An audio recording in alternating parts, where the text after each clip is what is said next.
बोले वृंदावन बिहारी लाल की जय, भक्तवत्सल भगवान की जय। जय जय श्री राधे श्याम ताई गौर हरि बोल। श्री ब्रजमंडल 84 कोष के स्थल पर जहाँ मेरे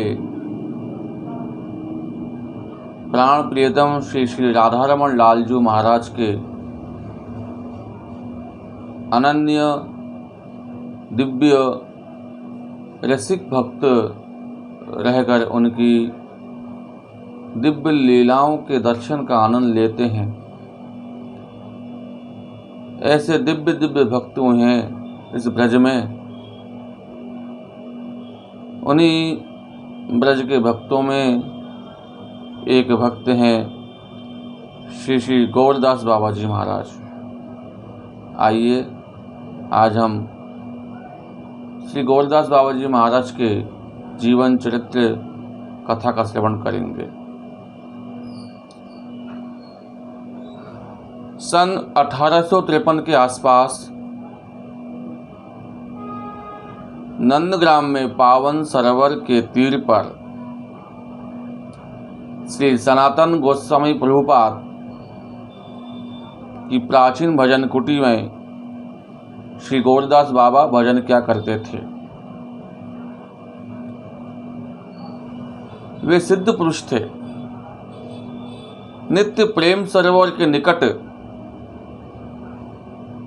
गाजीपुर से फूल चुनकर लाना और माला पिरोकर श्री लाल जी को वे पहनाते थे। फूल सेवा द्वारा ही उन्होंने श्री कृष्ण कृपा लाभ कर ली थी। कृपा लाभ करने के पूर्व 4-5 साल से वे फूल सेवा करते आ रहे थे। देखिए, भगवान की सेवा करना और उस सेवा में अगर रंच मात्र भी अभिमान आ जाए या किसी अन्य साधु वैष्णव को देख कर के भी अपने को श्रेष्ठ मानना भी वहाँ भगवान की लीला दर्शन होना बंद हो जाता है। ब्रज में भगवान की जो वैराग्य भक्ति है, जो रागानुगा भक्ति है, रागानुगा भक्ति एकमात्र ऐसी भक्ति है। तो रागानुगा भक्ति करते समय कई चीज़ों को सावधानी रखना पड़ता है। इसलिए रागानुगा भक्ति करने के पूर्व निष्ठा भक्ति का ही प्रतिपादन किया गया है, क्योंकि मेरे श्री राधारमण लालजू वे कभी भी उनको ये पसंद नहीं कि जो मेरे साथ संबंध बनाता है उसमें किसी प्रकार की कमी हो। मेरे ठाकुर जी ब्रज में क्या चोरी करते थे? मक्खन। और मक्खन किस में से निकलता था? मुख्य स्रोत क्या है मक्खन का? दूध।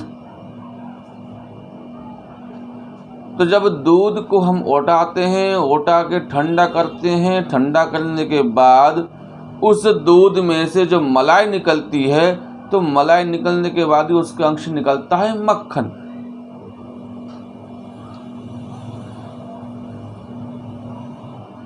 दूध को तपाने के बाद, दूध को पकाने के बाद जब दूध अच्छी तरह उबलता है, जब जाके उसमें मलाई पड़ती है।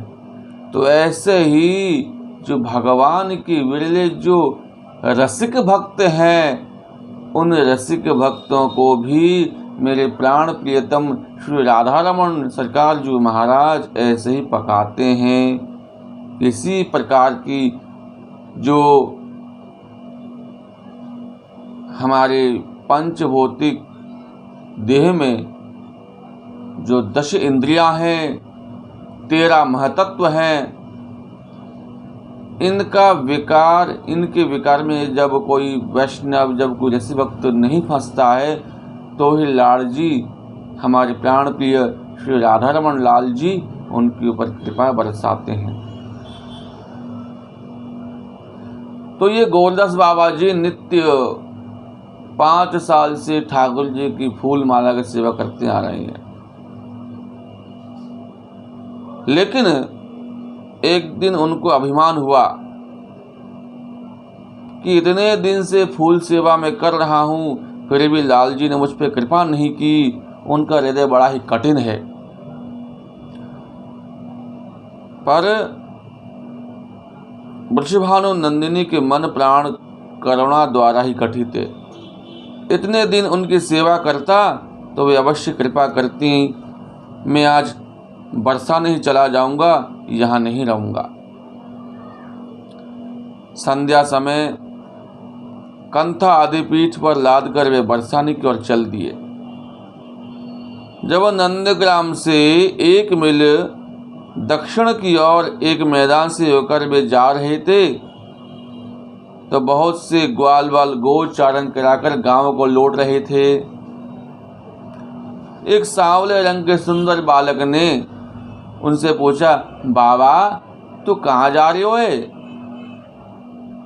लाला हम तो बरसाने जा रहे हैं, बाबा ने उत्तर दिया।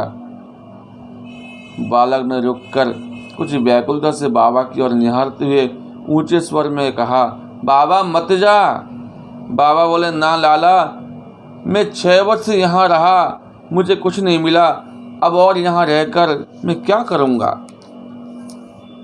बालक ने दोनों हाथ फैलाकर रास्ता रोकते कहा, बाबा मत जा, मान जा बाबा। बाबा झुंझलाकर बोले, छोरा क्यों उदम कर रहे, रास्ता छोड़ दे। तो बाबा, अब वो लाला बोले बाबा अगर तू चलो जाएगो तो मेरी फूलन की सेवा कौन करेगो? बाबा ने यूं सुनी तो बाबा हैरान हो गए, बोले तुम कौन हो? वैसे ही देखा कि न वह बालक है न उसके साथियों ने गाय हैं। बाबा के प्राण रो दिए, हा कृष्ण कहकर रोते चीखते हुए भूमि पर लोटपोट होने लगे। चेतना खो बैठे। चेतना आने पर फिर क्रंदन और विलाप, कृष्णा छलिया, हाय कृपा की तो छल भी कर दिया। यदि कुछ पल रुककर मुझे अपने नेत्र और प्राणों को शीतल कर लेने देते तो क्या तुम्हारी कृपा का भंडार खाली हो जाता? तुम्हारा नहीं मेरा ही दोष है। इस नराधम में वह योग्यता कहाँ जो तुमको पहचानता? वह प्रेम और भक्ति ही नहीं जिसके कारण तुम रुकने को बाध्य होते। और उस दिन से गौरदास बाबा वहां नंदग्राम में रहने लगे। देखिए,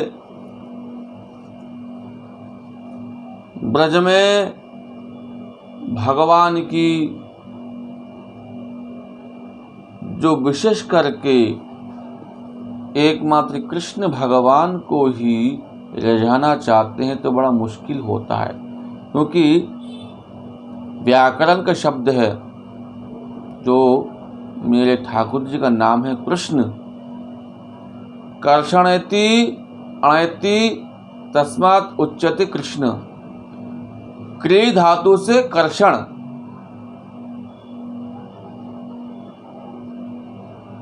क्री शब्द से जब क्री शब्द उच्चारण करते हैं तो जीव टेढ़ा हो जाता है।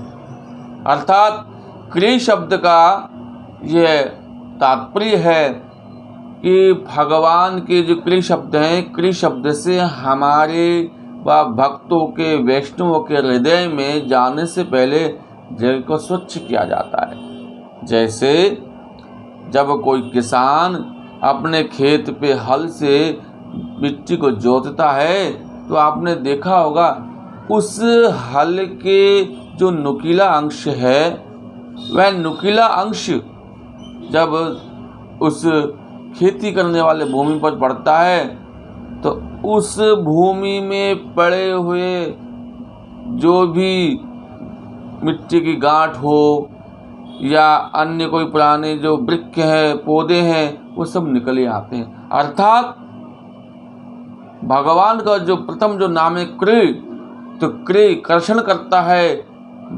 भक्तों के, वैष्णव के मन साफ होना चाहिए, हृदय मंदिर साफ होना चाहिए। काम, क्रोध, लोभ, मोह, मद, मच्छर, अभिमान, मान, प्रतिष्ठा इत्यादि जब ये निर्मल हो जाता है, मन स्वच्छ हो जाता है ना, तब आनंद की अनुभूति होती है।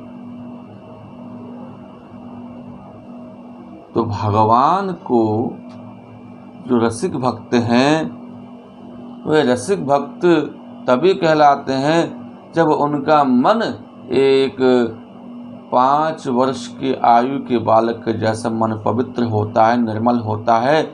तो ठाकुर जी उस बालक रूपी मन में तुरंत ही वहाँ विराजमान हो जाते हैं और अपने रसिक भक्तों को अपने दिव्य लीला के दर्शन करा के उनको आनंदित करते रहते हैं।